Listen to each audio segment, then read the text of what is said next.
Hello and welcome back to season 2 of Going Viral, the social media podcast. I'm Aideen Fitzmaurice and I am your host. This week I'm sitting down with one of the funniest creators online right now, Garron Noone. Garron rose to fame on TikTok for his videos on the cost of living crisis and his perspective on the world as a Mayo man. I have to admit, I'm fangirling right now having you beside me, Garron. Welcome to Going Viral. What an intro. I feel excellent about myself now. I hope you do. I really do. I'm going to be walking around with a pep in my step all day. Thank you very much. Thanks for having me. You just wait now, these questions will rip you to shreds. Oh, that's all right. That's all right. I need a bit of tearing down after that. So let's start from the very beginning. If there's new ears here, could you describe what your content is about, who you are? Yeah, so my content is probably described as a random chunky lad from Mayo tipping about in his house and shouting about whatever's going on or eating things. Love it. That's basically it. You started around COVID, didn't you? That was like I'm a post-COVID You're a TikToker. post-COVID baby. Yes, I started in late 2022, October 2022-ish. I was teaching music production before that, and I used to make videos for my students, like teaching them bits and bobs about music production. And because I was doing that, I started uploading stories and stuff to my Instagram. I had like guitar content and stuff like that. Nobody cared. But I had stuff up there, and people were just telling me, "Oh, your stories are really entertaining. You should try out TikTok." And so yeah, I started uploading a couple of videos to TikTok after that. But yeah, relatively recent. Can you remember what your first video was? So my first video I posted on Instagram, and I was like, I'm going to try and make videos. I made a video of me trying Cocoa Pops that I found in the shop. Okay. And they were strawberry flavoured limited edition. So I was like... I remember them. Yeah. They were quite good. Okay, we're going to disagree on this. So I was like, I'll get these. I'll try them out and I'll let the people know what I think. So I put up the video. It was like 16 minutes long. I ate the whole bowl of Cocoa Pops and gave my opinions after every spoon that I had and how they soaked up the milk. It was awful. So the first videos I posted to TikTok were 16 1-minute cutouts of that video. And shockingly, they didn't do that well. You've come a long way since then. Not really. I think my first memory of your content is you did a video about the psychopaths who like eat a chocolate bar and then put it back in the fridge. Like they don't eat the full chocolate bar. That's early. Yeah. That's very early. That would have been... I am that psycho. And my friends were sending it to me being like, yes, why do you eat half a chocolate bar and put it back and like not think about it? It's very strange. You see, if I've got a chocolate bar and it's in any form in my house, whether there's 2 squares left, whether the whole thing is out, my mind is dominated by its existence until it is consumed. I don't know how you can... How do you turn that out? How do you put it in the fridge and go, I'm going to apply myself to other tasks besides laser focus on that chocolate bar that I still have? See, I'm like, 2 squares is perfect for me now. And I'll have 2 squares tomorrow. And then I'll have 2 squares the next day. And it's like a little ritual for me then. I am 8 squares in my mouth and 2 bites. And then why didn't I get a share bar? That wasn't enough. I'm starving. I love it. So let's go to your younger years. Where did you grow up and what was it like? So my dad's side of the family is from Dublin. My mother's side is from Mayo. I grew up in Mayo. I'm originally from a place called Killicrone, which I don't believe you can even find on the map. It's very rural. We have a bit of bog. It's lovely. Nice. But when I was young enough, I moved to Ballina town in County Mayo. A great spot. A great spot. Love Ballina. And I've lived there most of my life. Yeah. A hopping town. It's hopping. Where's your favourite pub in Ballina? Easily the Shebeen. And I would say it's the best pub in Ireland. Oh, go on. Absolutely. Best pint of Guinness? Best part, 100%. Was it scary starting out, and how did you overcome the fear of like small town judgment? Well, no, it's like, well, it's not the smallest of towns, but you know, it's about 10,000 people. Yeah, smallish. Yeah. Do you know? I don't really know if I had that problem because I was. So when I started posting videos, nobody really seen them at first that I knew, and I kind of already was posting stories and stuff, so the people that I knew had seen those, and I got a lot of support. Like people I knew were sending me cereal to review after I did that video. They're like, "Oh, review the cereal." So I didn't really have this. I never felt awkward about it. Mm-hmm. I was just like, "No, I'm just having the crack." I couldn't really care less what people think. So yeah, I don't know if I ever felt that. I know a lot of people talk about like, oh, I hope nobody sees these or whatever. I didn't really care. You were just like, let's go. Let's go. Let's make videos about bars. Love it. Yeah. And where did your love for comedy and music come from? Were you always that way? Were you always like the joker in the class or playing the guitar, or did it kind of come later on in life? Yeah, I always liked to make people laugh. So I always considered myself funny, but what man doesn't? I think we all do. But I never I never thought like it was a particular element of my personality, but I always did like to make people laugh. And I had a YouTube channel when I was like 13. I'm an OG YouTuber actually, if you don't know. When I was 2008, I was right on there. Go on. And I used to make video. They were awful. There's still one in existence. It's very hard to find, but it's out there. They were terrible. Were they singing videos? No, they were comedy videos. Comedy? I wish they Wow. were singing videos. My God. And I had like 2,000 subscribers at the time. Wow. Everybody in the school found the videos. Now, they were very supportive. They were like, oh, I love your videos. But I deleted the YouTube page after that because I was like, oh no, I'm embarrassed now. I was a YouTube baby as well. I think a lot of people started out, but I used to when I was like 14 do guitar singing videos, and they were chronic. Right. Oh, no, I've got some bad ones of those too. Yeah. Nothing will humble you more than looking back at your teenage self when you thought that you would be the next, big thing. I'm on the path to stardom. I thought I'd be the next Zoella. Didn't happen. It could still happen. Hopefully. When and where do your best ideas come from? I literally do just sit on the end of my bed or on the couch and go, what'll I make a video about today? And I'll scroll around, and sometimes the ideas are absolutely crap and I'd probably be better off not post the video.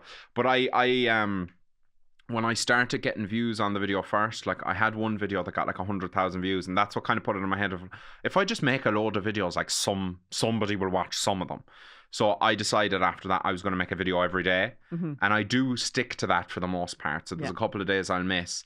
And I try to come up with the best idea that I can, but I find that making videos every day and forcing yourself to come up with ideas makes you come up with some good ideas and a lot of terrible ones. So True. There's more space for trial and error then if you're doing it every day. Because I'm the same. I do a video a day as well. Yes. And I do think that is where a lot of people get the very quick following from, is when they start to do the 7 videos per week. It just kind of, because I know Damien Broderick was the same, and it just takes off. Like, did you see that for yourself? Yeah, it was very quick for me. So as soon as I got views on a video and I realized, oh, people can actually find these, I was like, oh, I'm just going to attack it. Why not? See what happens. So I think probably 3 or 4 months later, I had 100,000 followers. Wow. So, but I there was a period of time where I was uploading like 2 or 3. Like what I used to do is, oh, nobody liked that one, I'll do another one. Nobody liked that one, I'll do another one. Because I was gigging at the time and I was teaching students, like but the times were all over the place. Yeah. So during the day, I would just like come up with ideas and make them. But it really works. Like, were you driven by the numbers at the start then? Were they like a motivating factor for you? I still am. I think anybody who says that they're not is just full of shit. It's like a game to me. Yeah. So it only really occurred to me recently, not recently, I suppose, in the last year or so, that they're real people. So at the start, I was looking at it like getting points in a game. I was like, what score did I get on this video? And I just found it fun to like figure out, oh, how can I get people to watch and like a video? Is there a way that I can do it? I just thought it was fun. So what's been your favorite piece of content that you've ever created? I like the ones where I go out and about and like, have a day out in Galway and stuff like that. I kind of stopped doing those.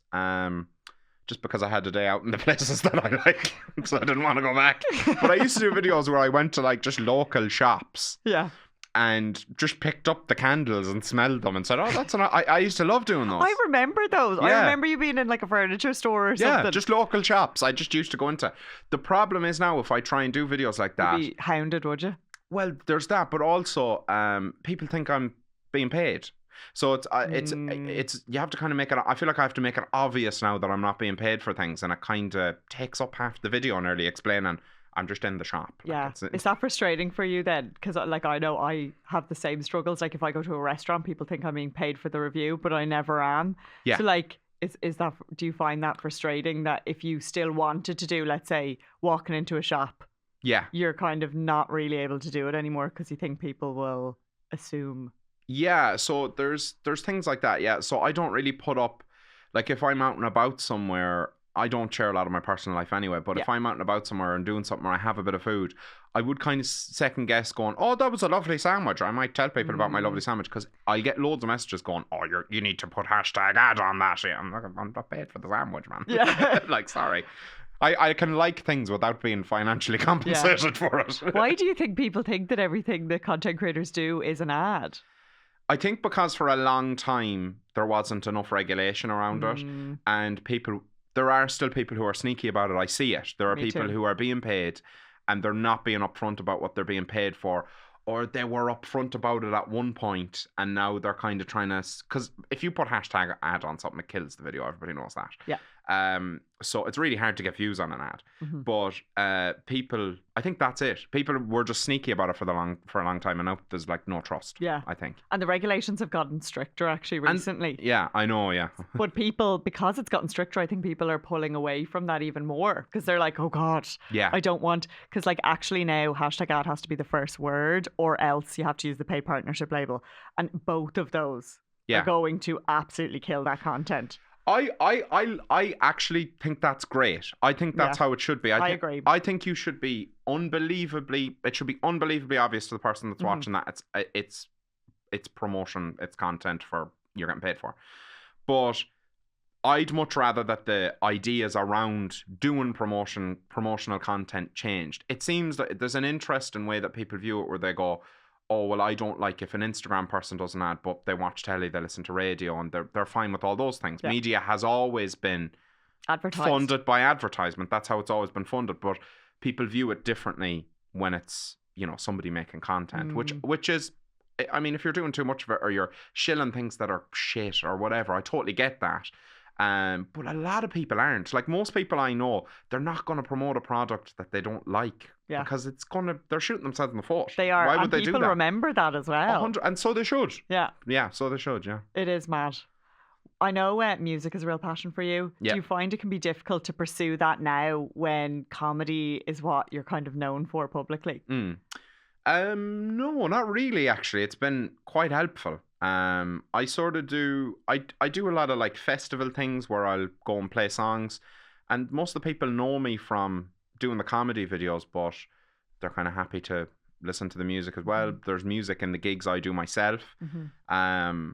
I'm not really too precious about what I'm known for. It's great to be known for something. It's great for people to come up to on the street and go, I like what you're doing, so I don't really mind what it's for. But music is still about half my income. It's still a big part of what I do. So yeah, I'm happy enough. Do you get stopped much on the street? That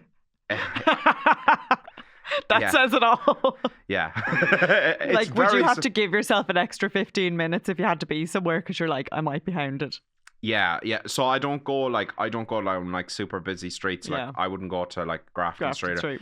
Because or even when I go to the train station, it's grand for like 10 minutes and then one person will take a picture with me and then people will just start appearing and it's like, oh fuck, like a lot of people. My train is in 5 minutes. Yeah, it's happened. I've missed a train before. No, you haven't. I've missed a train before, yeah, because I got there at about 5 minutes left and a load of people started coming up to me. I was like, no. And most people are nice, some people aren't. Yeah. Especially there's a lot of people now who've been watching the videos for a long time and they really feel like I have to take a picture with them, and I normally would. Yeah. But like, if I'm in a rush, I have to be on the train, so I'm very sorry.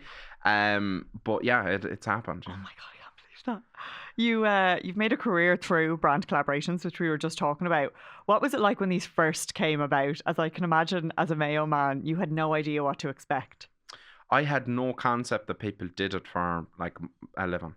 Like I didn't know. When I started posting on TikTok and Instagram, I didn't really know how people did it as a job because you don't get paid from the views. So at first I think I thought, oh, if you get like 1 million followers, they'll start paying you for the views or something like that. That's what my concept was. When I first got approached to do ads and stuff, I thought it was all scams. People were emailing me like, we'd love to collaborate with you on this. I was like, yeah, try the next one, buddy. So how did it come about then that you actually did start working in it, like into the brand collaborations? Yeah, so Aoife from the agency I'm on now, collaborations agency, got on to me and she basically said, "Oh, do you want us to work with you?" And I was like, "I don't really know what the crack is, so yeah, why not?" Why not? And they're great. Yeah. So yeah, the work that you have done on your influencer campaigns shows how broad and diverse the industry is from what it once was. It used to be like just the girl holding the product and smiling, and now you're doing a lot of scripted things and skits and like full productions, which is so different from what we've seen before. You've very much stripped away convention, and do you think this is the future of collaborations now? So I think what benefits me is that I didn't really have a clue about how things were done. So when somebody said, "We need you to advertise our crisps, do you like them?" I was like, "Well, I like those crisps, I will advertise them." Like I did one with Kyo's, where I went down to the farm and we picked the potatoes and we made the crisps from scratch in the factory, and then I ate my packet of crisps that I made. And that just seemed to me to be the best. If I had the opportunity to do that video, that seemed to be the best idea to do it. Yeah. So things like that, like they come up with great ideas at the agency as well, and they kind of get sent over to me. But I was just doing whatever I thought would work. So it seemed like, and most of them want me to do something that's similar to my videos. Yeah. So yeah, so I don't think anybody would buy something if I was standing there smiling and holding it. I don't think that would turn a lot of people over to a product. Yeah, but I'd say people definitely are buying stuff based on the ads that you're now making because they're so enjoyable to watch. Like, I've been told on a couple of things that I've done, even things that weren't ads. For instance, I made a video about Lilt once, and I got a message from a few shops saying that the day after I made that video, they were completely sold out of Lilt. And now they've stopped making Lilt. Which was my biggest achievement to date. Lilt was good. Well, it's now like a Fanta flavour or something. It's, Fanta, pineapple and grape now. Yeah. Because your content is focused around comedy, do you feel like your ads have a more positive reception from consumers or social media users? Or do you still get a bit of heat when you post an ad? Yeah, I think everybody does. So people will say I'm a sellout or whatever. I get all that. Which to a degree, I mean, is true. So like I have rules for ads. Like I think people would be surprised at how strict I am with what I'll post. Like there's a lot of things I will not do. I say no to a lot of money. Yeah. But if I like a product and I can come up with a video that I think is relatively funny for it, then I'm happy to make the video for money. I don't think it's hurting anybody. Yeah. So yeah, that's. I also see it like when you consider, let's say you post 7 days a week, right? Mm-hmm. How much time you've put in to your page unpaid. Yep. To then get some kind of monetary return, I'm like, I don't see an issue with that at all. Like, I think it makes sense that you have nurtured a particular audience over time that you can then start doing your brand deals because it keeps the page ticking over. Yes. Like, you lose the fuel for it if you needed to do that 7 days a week and there was no return in any work. I genuinely think that the fact that I have ads on my page benefits the overall entertainment value of the page. Yeah. So, for instance, I think by now I'd be kind of like, I'll make, I've kind of got an audience. I'll make a video or two a week. But the fact that I'm doing ads, I kind of feel like I have to justify them. So I'm like, well, I'm going to try and come up with a good video today and I'm going to try and get it out. I'm going to try and do as many videos as I can this week because I've got an ad to put. And I don't want to just post an ad and not post out the rest of your page, 100%. So it kind of pushes me forward to go, yeah, I'm going to try my best. So I actually think there would be less videos on my page if it weren't for the ads. Not that they cost, me sitting in my house putting the green screen on doesn't cost me anything. Yeah, it's time, but that's it really. Yeah. Yeah. I saw you did a piece with the Irish Independent recently about how influencer work works, and somebody commented on it saying, "Get a real job." And what's your response to this?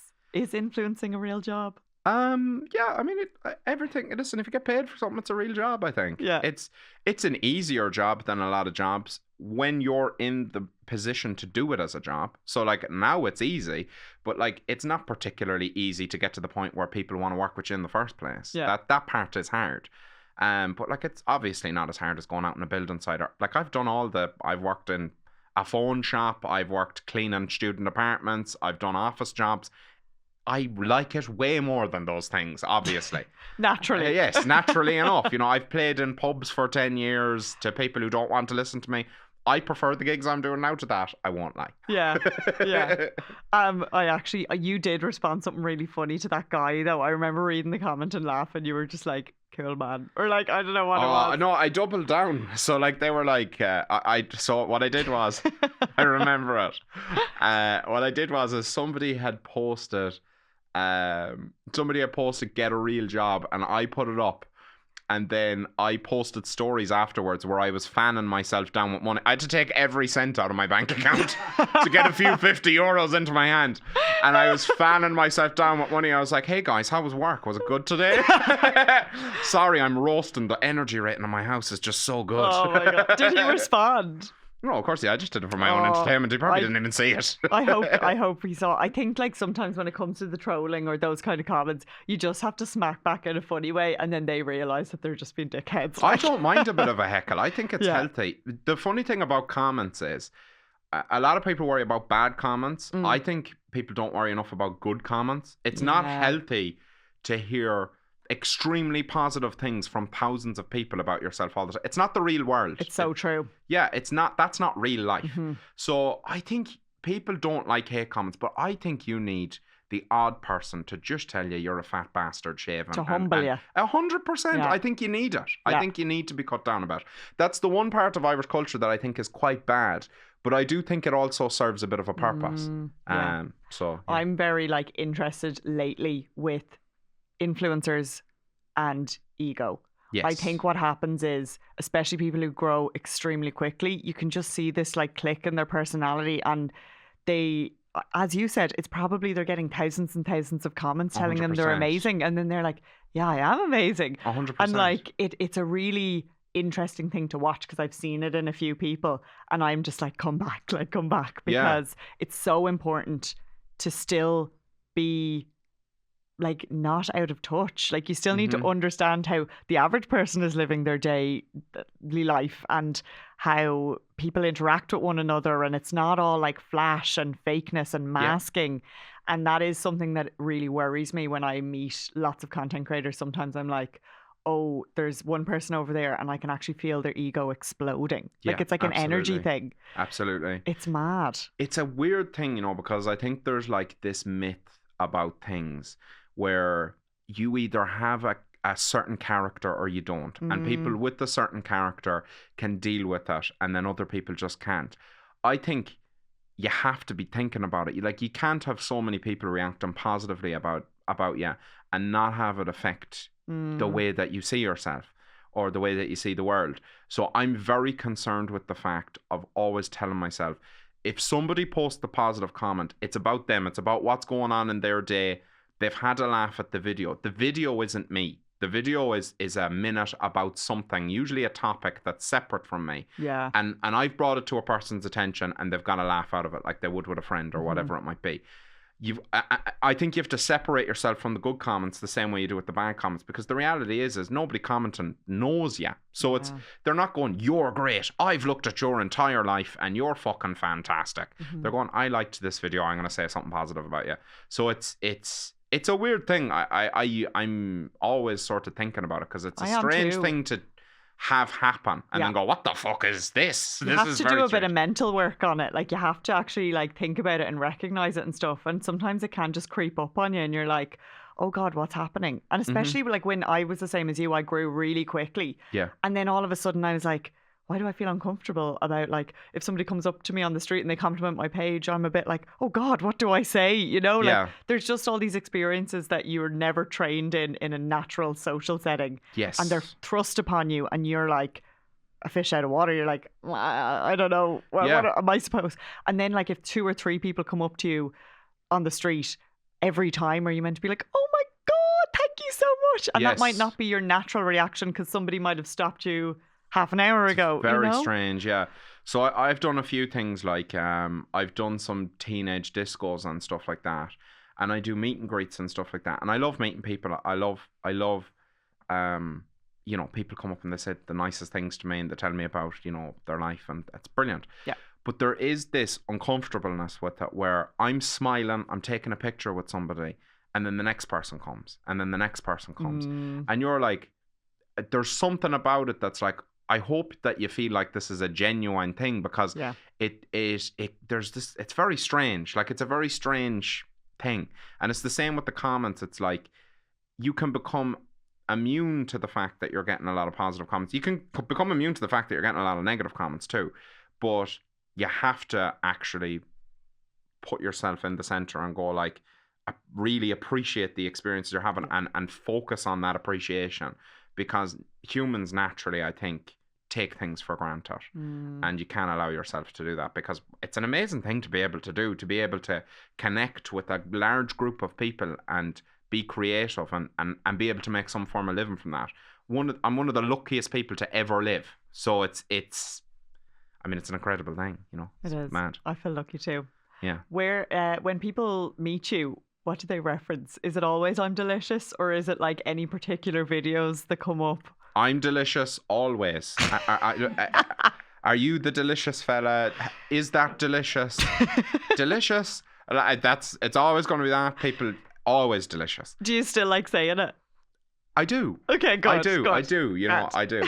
I think people would think I'd be sick of it, but I think it's brilliant that something stupid like that has caught on to the fact where people, like, a lot of people see me every day and go, "That's the delicious guy. That's a great Brandon. Completely unintentionally brilliant Brandon." Yeah, and amazing if you want to work with any food brands as well. Oh, they love it. They always want me to say something about delicious. I've been told by people that know you that you're hounded when you leave the house. How does this make you feel? And is there ever a time when you wish you could just be left alone? I know we were talking about the Houston situation there. Yeah, but it was very surprising to me, like, the volume of it. So I don't think I fully understood when I started TikTok how the reach that it had. And it got to a point within the last few months where it was almost, I felt like everybody knew who I was. It was a very strange thing. I'd be on the train and I'd think it was normal the whole journey. And then somebody would say to me, "I love your videos." And then everybody would start saying, "I love the videos as well." I was like, this is crazy. I had no idea. So it happens a lot. I did get uncomfortable with it for a while. I have a history of anxiety. I have I had agoraphobia for years and stuff like that. So I had a lot of problems with it. There are times where I just it took adjustment. I don't want to say anything negative about it. It's a positive thing, but it's a very different way of living your life. So there was definitely an adjustment period. I think I'm still adjusting to it. You have some big faces following you as well. Katie Hopkins is a big fan. Yeah. How was that experience? So I didn't even see, like, she mentioned me in a video that she loved my videos and wanted to have my babies or something like that. And so I kept getting sent the clip. I was like, this is mad. And then she mentioned me again, I think a couple of weeks later, a couple of months later. And then I started playing it up a little bit that there might be a date or something like that. But I've never spoken to her. I mean, I think she's a bit of a mad character, like. But I saw the video and she was loving it, like. Yeah, well, listen. I mean, anyone who loves me, I'm happy to let them do so. Has anyone else crazy slid into your DMs? Yeah, I don't want to say because I feel like it's you know, it's their personal business. I feel like a lot of people who I admire a lot have reached out to me and said that they enjoy the videos, and it has been really surprising to me. Wow. That people like watch the shit videos I put up. That's class. What's been the most challenging aspect of your content creator journey? I think at the end of the day, it's just coming up with ideas and trying to keep it interesting for yourself. And like, I want to do it. It's a great thing to have in my life, but it can be hard. Sometimes I get bored of myself. I get sick of listening to myself, and I'm like, oh, for fuck's sake. Do you put pressure on yourself? Yeah, I do. I think that's not... People, I think, are obsessed with finding a really healthy way of doing things. And I think it's always a balancing act. There's always going to be some pathological stress element to something that you're doing. And you just have to try and pull away from it, and then it will go back, and then you'll pull away from it. You get obsessed with numbers. You're like, fuck, less people are liking my videos. I'm a failure. That's natural. And then you have to go, okay, you're being fucking stupid. Are you afraid that it might not last forever? Like, do you have that mindset? I know it won't. So it's not, I don't think I'm going to be doing, you know, TikToks in 10 years. I think that's a ridiculous thing to think. I'm enjoying it while it lasts. I want to do my best at it. I don't want to mess it up out of, you know, laziness or just not trying hard enough. So I'm going to give it my best effort. And when it goes away, I've even if it were to go away today, I've had so many great experiences. I've been able to do things I never would have been able to do otherwise. So it's already given me all it needs to give me. And when I look at it like that, then I can't just but be happy. But sometimes still a video will get less likes and I'm like, you're a failure, Garron. What has been, like you were just saying, your best experiences there? Can you name some of the ones for you that have been like absolute pinch me moments since your journeys began? Yeah, I mean, being able to stop doing the things I was doing to focus on it. Like, you know, I was playing in pubs for years, which is fine, but being able to do, you know, big venues and people are there to see me and people are there to say, oh, I never thought I would have that experience. And I've had it now, and it's an amazing thing. I've been able to travel. I never left the country until I was in Wales when I was 5. But I'd never left the country. I've been to, you know, Abu Dhabi and Dubai. I've been to the UK, France. I'm going to Italy next week. Wow. You know, so these are things that I had never done. My world was quite small. So yeah, it's been amazing. It's given me a lot. That's incredible. Yeah, it's amazing. One of your best skills with your content, in my opinion, is explaining the Irish experience, Irish culture and mannerisms in a way other countries love to hear about and Irish people love to laugh about. You're hitting that full spectrum of audiences. Do you think that that's been key to growing your profile? So my videos are sort of different now. They kind of change a lot. So at the start, it was a lot about like food rating and stuff like that and eating things. And then it kind of went into like Irish culture a bit. And now it's sort of maybe a lot of those things and like current events sort of that are related to Ireland and stuff. One of the things that clicked with me fairly early on is that if I could describe the mannerisms of Irish people in a way that was relatable to other people in other countries. So my goal was kind of to make a video where you're Filipino and I tell you how ignorant Irish people are when you're talking to them about whatever. And I want you as a Filipino person to go, that's exactly like my mum. Look, the Irish are just like us. I'm going to share that with my mum. So I like to find those like ways that we are the same as each other in different cultures, but in our own sort of unique Irish way, I suppose. That's so clever. And it's also like you're hitting that global reach then. Like it's not just an Irish thing, but it's still an Irish thing. Which my core really thing like. is Irish people. You know, that it's always been around that, and even more so the west of Ireland. But I like to try and make a video in a way that anybody can relate to it through the prism of the Irish experience, the west of Ireland Irish experience, and go, this is an experience I'm having in my own way, but it's similar to this. I suppose that's what I'm going for. I find it so impressive about Garron. Like one of the things you're really good at is picking out things that we all would never even think that we do. So it might be like all the different ways we say well and what they mean. And it's like, how do you even sit down and be like, oh no, that's a mannerism that I'll focus on today? Like, is it kind of that you're like, okay, I want to do a video about the Irish experience, I'm just trying to get your like train of thought here? Is it like you're in a social situation and somebody does something and you're like, I'm going to make a video about that? I wish it was that fluid. I'd love to sit here and make out like it's such an easy, natural experience, but I set myself a challenge to make a video every day. And sometimes I drive myself nuts for 4 hours trying to come up with an idea for what that video is going to be. Sometimes something will come to me that's somewhat useful. Sometimes the video will be complete shite. But I set myself that challenge, and in setting myself that challenge, you come along, you come up with these ideas. You're like buying lottery tickets. And every now and again, if you do it enough, some of them will come good, I think. That's actually such a good analogy. That's the way I think of it. Yeah.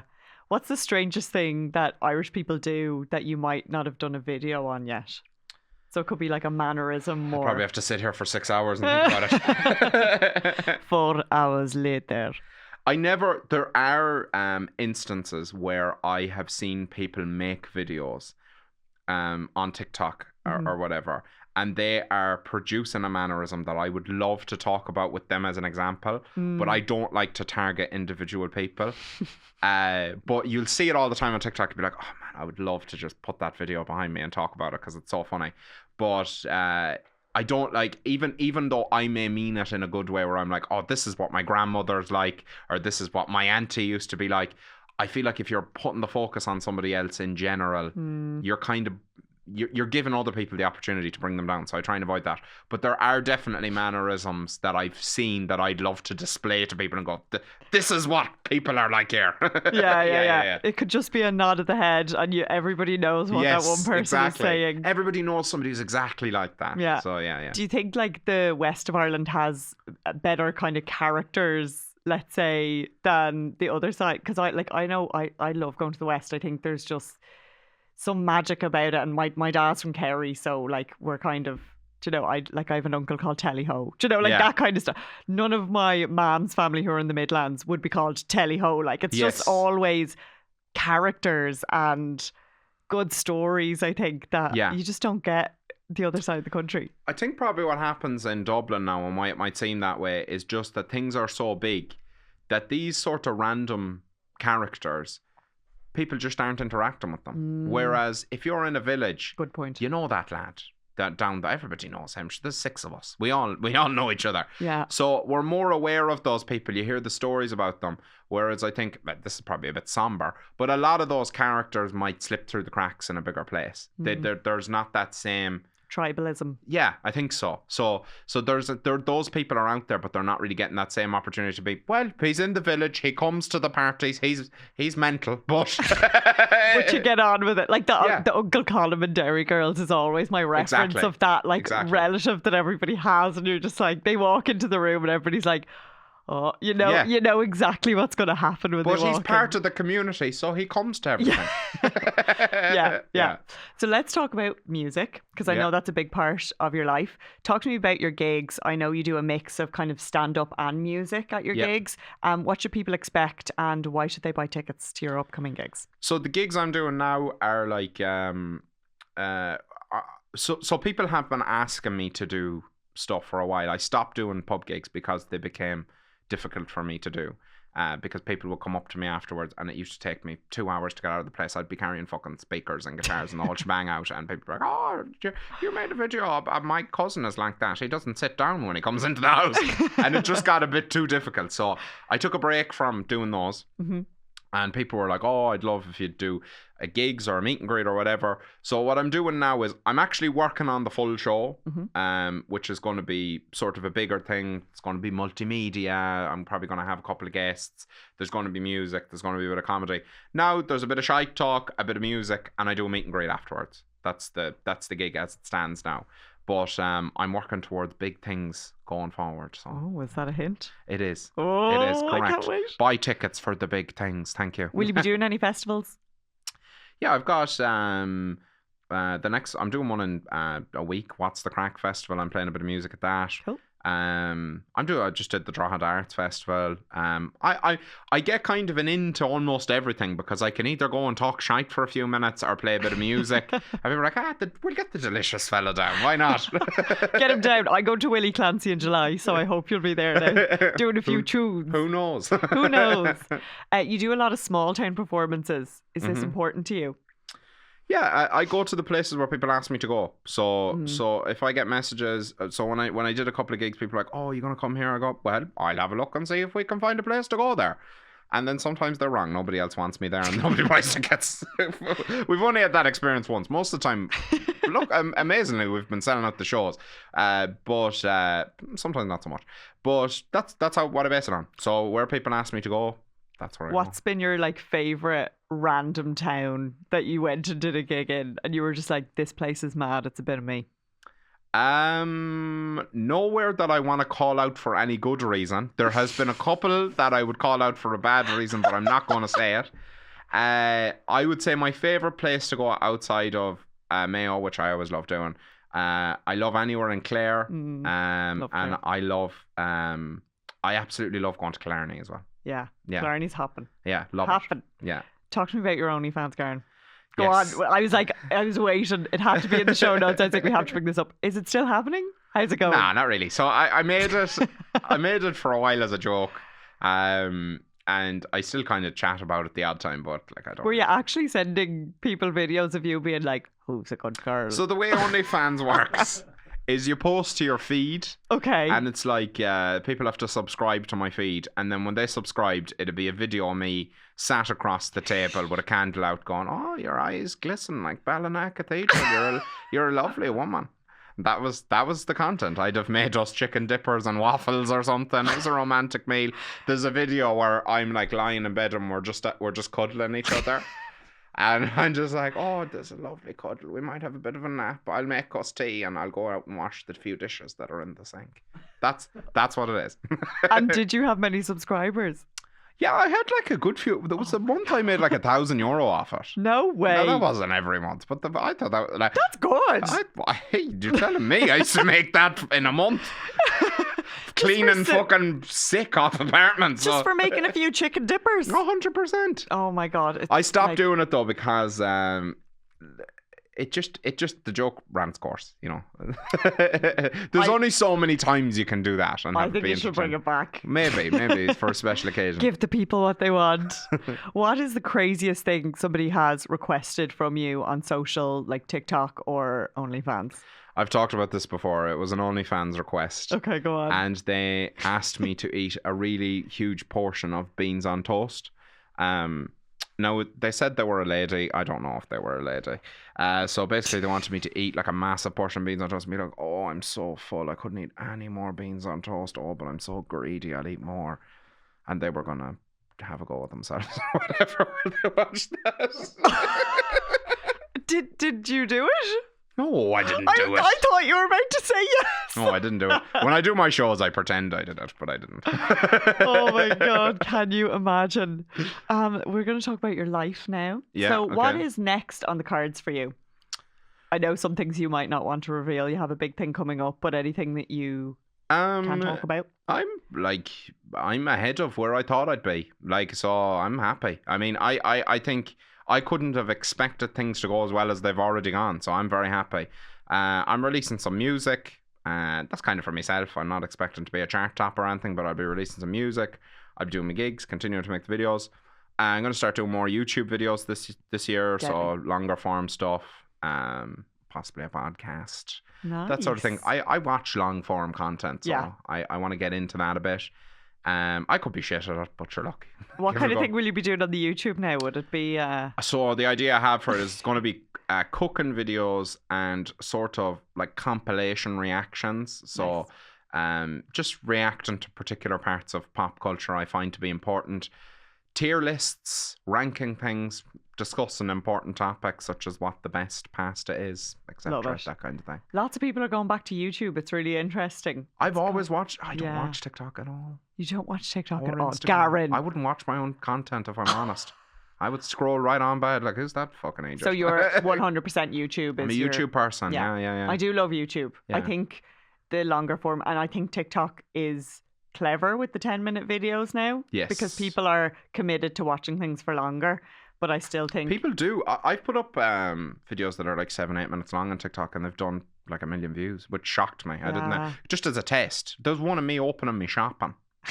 Just going through my shopping. Oh, I got crisps. I wish I could trade places with you, Garron, because when I do content, I'm like, it takes so long, and I'm like looking at you and I'm like, he's opening his shopping. And he's getting 1 million views. Oh, let's be honest. I don't know how I get away with it. Sometimes I send off a video to a brand and it's just me standing in my kitchen eating the crisps and going, they're nice. And they're like, we love it. If I did that, I actually think, I don't know what would happen. But then they message me or I'll get a message back going, we love it, it's authentic. And I've come to realise the word authentic in a brief means, can he make it shit like his normal videos? But it's working. It's working. But you know what? I've tried to up the production value a couple of times and it doesn't work for me. Yeah. Some people, it's like, it's what works for them. And I try and do it and the video doesn't do well. Yeah. People don't like it. I don't think people like really highly produced content. Because when I first started out with my company, I used to arrive to shoots with 2 cameras and lights and everything. Yeah. And within a month, I was like, I'm just filming on the phone. I just stand on front of my window. Yeah. Don't even have a light. Honestly. Yeah. If you're using a phone, people are happier. They're just like, it is that more authentic feel. It's organic. It feels like it's not... I don't know. Is there something about it being too produced that people are like, oh, they're trying to get me to watch it. Yeah, I think I don't know what it is. Like it works on YouTube. I think then if somebody just makes a long form video that's 8 minutes long and it's not cut and it's just them blabbering, it's badly lit, you won't really watch it on YouTube. Yeah. But on TikTok, people hate that because I've made a couple. Because when I started doing it, I was like, oh, I'm going to try and get really good at this. I'm going to, I'm going to learn to edit. I'm going to do, and it was completely counterproductive. And you're like, why have I put all this time in it? Yeah, I put like 7 hours into a video once. Nobody watched it. That is usually the way, and it's a lesson we've all learned. Yeah.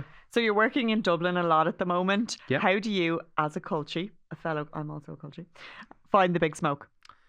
Yeah, I like it here. Like, it's very busy. Like, there's a lot of stuff on Just Eat. It's crazy. In 700 restaurants, I think. It's quite... we've got 5 in Ballina. If I go on, I have 5 choices. I come on here, it's like, well, I don't even understand what half these new foods ones are. all the time. Like, it's amazing. It's class. I like it. The traffic's annoying. Mm-hmm. The people are relatively nice. I'm mostly kind of out and about and... around studios and stuff, so it's fairly quiet. Yeah. What is dating like when you have a big social media profile? You stay away from it. You stay away. Stay far away and keep to yourself. You do right. What's something you wish people knew about you that they don't know at this point? I don't know. People don't know a lot of things. I don't really put much personal information out there. If I'm asked a question, I'll answer it, but I don't make an effort to put my personal life out there. So I don't know. I'm very boring. I kind of just tip about making TikToks and doing the odd gig, and that's kind of the crack with me. Yeah. So do you think when people come up to you, they're like, I want to have a wild night with Garron, and you're like, I'd rather just chill? A lot of people do say on my videos and stuff, they're like, oh, I'd love to go for a pint with you. I'm boring as fuck. I'm like quite an introvert generally, so I'm a shit crack, actually. I think you're crack. I was sitting beside you at that dinner now at the Gossies, and I was like, he's fun. For about 2 hours, and then I'm like, oh, I want to go home and lie down and watch something and order a Chinese or... What is your proudest achievement to date? Well, the Gossy win, obviously. obviously. I think what I'm really proud of regards to the social media thing is just the fact that I've been able to keep it going for any length of time at all. I remember when I started off, I remember getting to 20,000 followers on TikTok, and I made a video that did really well right before that, and I was like, well, that's it for me now. It's all downhill from here. And I kept thinking that. At every step, I kept thinking, it's all down, that's it now. That TikTok crack is over. So the fact that it's kept growing for nearly 2 years now, I think that's mad. I'm quite proud of the fact that I've been able to do that. And at this point, I'd be like, well, that's long enough, isn't it? Your numbers are crazy. What is it, like 759,000? Is that it? On TikTok, I've 810,000 or something like that. On Instagram, I've 710,000 or something like that. In or around that. Those numbers are crazy. I'm not sure if there's any men in Ireland who have over 1 million, so you might be the first to hit Damien Broderick does it. Damien Broderick, yes. I think, and then on TikTok you've got like Protein Bar, of course. But that's it's crazy. I am fairly up there in terms of men on the internet in Ireland. Yeah. Which is, I mean, the most fucking random thing. I don't shave. Like I'm tubby. I am not. That's why people love you. You're just yourself. Like, it's very strange. And I think what shocks me is like the videos are so shit, and the mainstream appeal they seem to have is mental. Like, I have people's grannies coming up to me, and I have 4-year-olds coming up to me, and I'm kind of looking at their parents like, I say fucking really bad words in them videos. Yeah. I don't know if you know that, but it's mad. The people tell me they shared the videos with their mother and their grandmother, and I think that's one of the coolest things, that people are like sharing my videos as a connection to each other in some small way. I think that's amazing. I think it's unbelievable. That. Yeah. So just to wrap up, what advice do you have for aspiring comedy content creators or musicians or anybody who kind of wants to go into the sphere that you're in? So number one, put yourself out there. It's really obvious, but just put yourself out there. I suppose what's the phrase? Perfect is the or good is the enemy of great, or whatever it is. I don't know. I'm saying it backwards, but basically, don't wait until such a time as I need this. I need to get a camera. I need to wait until that. Just put out videos that are actually shit and learn along the way. Just make a commitment to yourself. If you're like, I want to do this, just do it. Accept that you're crap at it, and just keep fucking doing shite until eventually it gets okay. You have to be crap first. You have to be. And you have to make peace with failure, because even when you're like, a lot of people would look at my page now and go, oh, you're doing so great and blah, blah, blah. There's still days where I'm like, oh, fuck, that video was shit. Jesus Christ. So it never goes away. So you've got to make peace with it at some point. So you might as well do it. And also, the best time to make shit videos is when no one's watching them. So that's true. You're at an advice. Sometimes I want to try things and I'm like, it'd be really cringy though if 800,000 people saw that, wouldn't it? And it didn't land the way I thought. I feel like that too now. Yeah, I'm like, yeah. I think I'm less willing to try things. I think I'm like, people expect a certain content from me or a certain avenue that I'm kind of less likely to drift away from that now. Yeah, Which is mad. When you start something new, it's like Peter Pan, you know. You're like, you've got infinite potential. You can do sort of whatever you want, and then things only get narrower and narrower. The bigger you get, or the more you've sort of locked yourself into what you're doing. So embrace, if you want to start doing something, embrace the fact that you have ultimate freedom to start. You can do whatever you want. You can pivot to whatever random stuff you want, and that's great. That's ultimate creativity. You can't beat that. Throw shit at the wall. Yes. And see what sticks. Absolutely. A great note to finish on. Garron, it has been a pleasure to have you here. Thank you so much. It's been a pleasure to be here. Thank you very much. Thank you.